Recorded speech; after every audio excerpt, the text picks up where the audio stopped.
What is a woman? What is a woman? It is a performance. What does that mean? It means that you appear woman. It's like porn. What's porn? Well, you see it when you know it, right? If you look at it, that's porn. That naked image, it's not porn. Why can't liberals answer this question? Because because do you want me to go why? Because they're scared too? No, because of we went into Woman it is an before. adult human female? No, not at all. The issue is that it's Sorite's paradox. Do you know what Sorite's paradox is? Okay, I've got 1,000 grains of sand, and I say that's a heap of sand. Would you agree with me? Oh, I know this. Yes, I use it all the time. Okay. How many grains of sand makes a heap? Exactly, right? And the line there is hard to know, right? It's really not. So Blair White is a man. And Blair White will tell you Blair White is a man. Okay. That's fine for Blair White. Blair White literally makes videos where... You want Blair White to walk into male bathrooms? No. Oh. No. Why not? Well, my position on this is like Blair White walking to a men's room will create a weird social chaos, and I'm not really concerned about Blair. What kind of social chaos would it make? So for men, it's a bit different for women, right? And so the issue is not specifically about Blair White. It's about Buck Angel, a better example. Sure. Buck Angel walking into a women's room is going to start a fight. And so Why? Because Buck Angel is a masculine, bicycle mustached, male-looking individual.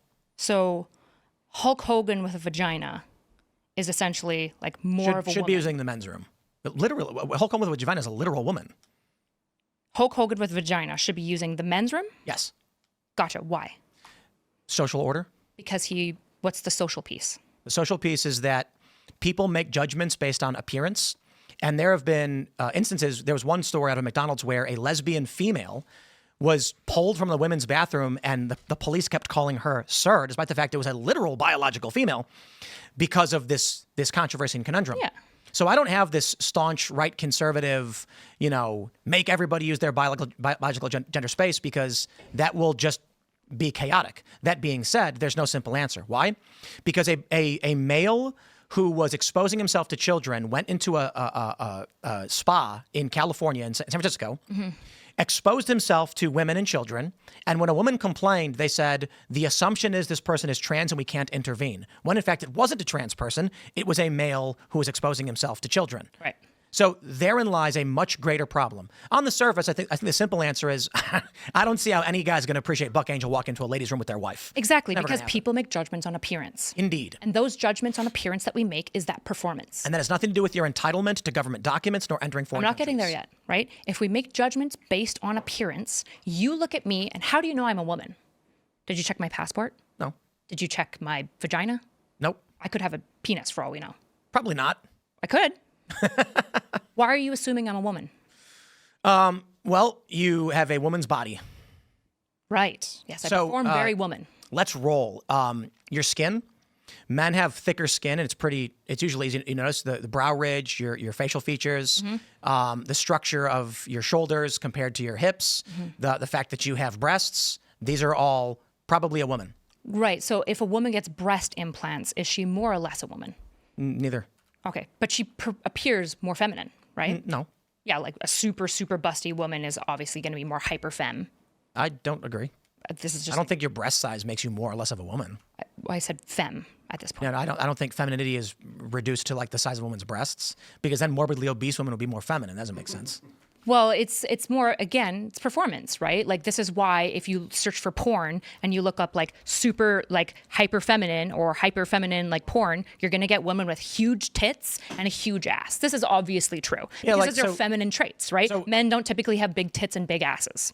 So creating subcategories to define something doesn't change that woman and man are typically used to define adult human, male or female. Yeah, I would say like 90% of the time. And the problem is that we have to legislate for like also the 10%. And so when it works 90%. 10%. Sure, it's probably less than that. Substantially less. Sure, but we still have to legislate for it. Yeah, Because they're our citizens, right? We can't just be like, fuck you guys. You're not our problem. Actually, the argument from trans people is it was better off before any of this was happening when trans people just used bathrooms without anyone noticing. But I agree that the trans legislating movement, for it actually caused more problems. Well, legislating for it in the way that the trans movement has legislated for it has caused problems, and right? They were trying to get it removed from the DSM-5 as well. Which would believe so, yes. Which would mean they can no longer get medical treatment or prescriptions for. Yeah, look here. If you want to have somebody who's very critical of the trans group and thinks they're full of retards, you found the girl, right? Mm-hmm. I think there's lots of issues with trans advocacy, but I'm not talking about that. I'm not talking about the group. I'm talking about the idea, which is what I'm wanting to gauge in. People make judgments on appearance. Body dysmorphic disorder? What about it? Should people have a right to get their hands chopped off? It depends on if there's evidence that it benefits them. Well, how would it benefit someone to cut their hand off? Well, how would it benefit somebody to transition? The same. Yeah, it doesn't. It does. It literally doesn't. Suicide ideation is suicidality is actually, to quote Chase Strangio, suicide attempts and suicide do not decrease from transition. Chase Strangio is not a strong one to like the issue here. Well, the ACLU's lawyer to the Supreme Court is the best example I'm going to come up with. Sure, but you probably shouldn't use a lawyer when you're talking about like trans research. A lawyer who's trying to convince the Supreme Court is not the better example? No, I would say researchers are, right? Like we should go to the actual data. I don't care what lawyers making rates are in the majority. Desistance rates for under 18 are, right? The issue is that if you look at data, so if you're over 18, do whatever you want. I don't care. You want me to tell you about the data?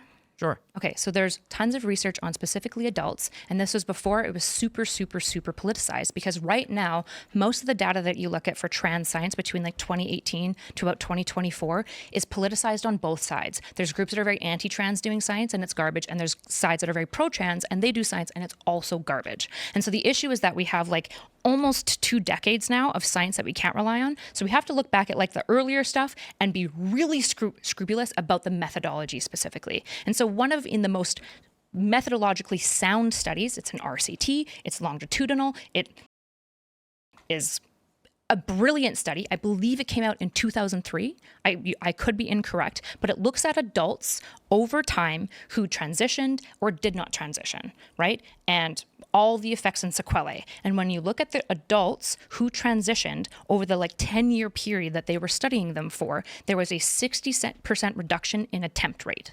And by attempt rate, I mean medically diagnosed, confirmed at a hospital attempt rate, which is huge. Yeah, but hold on. I don't care. Why? I'm talking about kids. I'm talking about adults. I know, but I don't care what adults do. But when we're talking about passports and like traveling and all this sort of stuff. That's government treaties and trying to get access to a foreign nation, which you have no right to attain. Sure, that's one argument that you're making for it. But when I'm talking about trans people, use the bathroom of which you most likely socially align visually. Yeah, by and large, we should also allow their passports to not like immediately out them as a group that a culture that we believe is hateful and we don't agree with. Who's checking American passports on the fly? Like, are you going to bars and being like, when you your passport? go through TSA? That's okay. Like, is a TSA agent gonna like lynch a trans person going to Omaha? Not an American. Who cares? I'm talking about Iranians. Why are you going to Iran? Because you have the liberty to do so. Not if Iran says no. Again, my issue isn't that Iran can or cannot say no. My issue is the government, your government, outing you in a dangerous way for no other reason than petty jabs because trans people went too far with policy. I think that's bad politicking. I think there's political ramifications internationally for us having false passports. It's, again, if the government will create a way that you can basically allow trans people to have a passport that looks in the way that they are presenting so that they don't get in trouble in countries that will throw trans people off of buildings, I think it's good for your government to Why would you go to a country that they're going to throw you off a building? So what do you mean? What is this question? Why would women go to any country ever that they care about and do like work to like help the poor? I don't know, because they want to. They have the liberty to do so. Right. And so this is why I asked, why would you do it? You gave an answer. Liberty. And my point is, sometimes you die, right? The government shouldn't be outing you to kill you. I don't care if a trans person goes to Iran and then in the process of being in Iran, they die as a war correspondent. I care about your own government outing you and setting you up to be killed for no other reasons than petty jabs. And I'm gonna say once again, the reason why I think young men are leaving the left is that this sounds like sophistry. Thanks for watching this clip from the Culture War podcast. We're live every Friday, 10 a.m. to noon. So subscribe and come hang out.